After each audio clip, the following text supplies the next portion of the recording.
nous invitons dans le pacte social le chef de l'État à deux niveaux.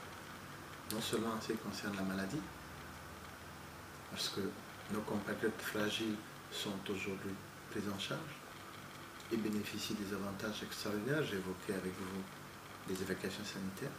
Nous nous invitons également dans la garantie sociale, c'est-à-dire les allocations familiales. En 2009, 2010, quand nous sommes arrivés ici, avant que nous ayons notre fichier, l'État, à travers la solidarité, donc à travers la CNAMGES, versait à chaque enfant de parents économiquement faibles 1000 francs par mois. Le chef de l'État a trouvé que cette somme était faible. Le gouvernement a porté ce chiffre à 2500 et au cours du Conseil des ministres de l'Embarrassé, il a porté ce montant de 2500 à 4000 francs. Donc là également,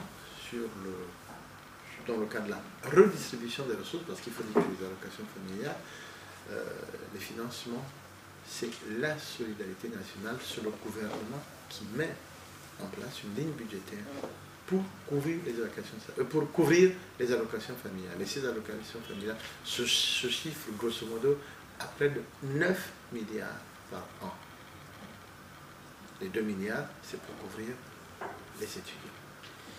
Alors, donc nous nous invitons dans ce pacte social à travers ces allocations familiales. Et je vous disais que des compatriotes avaient commencé à frauder, parce que les compatriotes qui travaillaient, qui sont des fonctionnaires, certains sont au niveau du secteur privé. Lorsque nous avons croisé les fichiers des enfants qui bénéficient des allocations familiales au niveau de l'État, des enfants qui bénéficient des allocations familiales au niveau de la CNSS, en croisant ces fichiers, nous nous sommes rendus compte que les compatriotes ont malheureusement fait immatriculer leurs enfants chez nous. Nous les avons extraits et cela pour cette année va faire une économie de près de 1 milliard. En comptant bien sûr la rentrée scolaire qui est de 5 000 francs par enfant. Donc nous nous invitons dans ce pacte social à travers les allocations familiales que nous versons, à travers la santé que nous prenons en charge, mais aussi à travers les sommes que nous redistribuons aux formations sanitaires qui hier en 2009 ne les avaient pas. Les compatriotes se rappellent que lorsqu'ils allaient dans les formations sanitaires, il fallait débourser quelque chose et encore la qualité des soins n'était pas celle que nous connaissons aujourd'hui. Grâce aux ressources financières générées par la CNAMGES redistribuées dans les formations sanitaires, cela contribue à améliorer les plateaux techniques et l'offre de soins de ces formations sanitaires. Et nous nous invitons aussi dans l'économie du pays. Hier, nos compatriotes fragiles, comment faisaient-ils pour se faire soigner? Ils allaient dans ce qu'on appelait les pharmacies par terre. Allez aujourd'hui à Montbouet, vous vous rendez compte que ce phénomène commence à régresser et que le compatriote qui est aujourd'hui assuré va à la pharmacie, se fait délivrer des médicaments.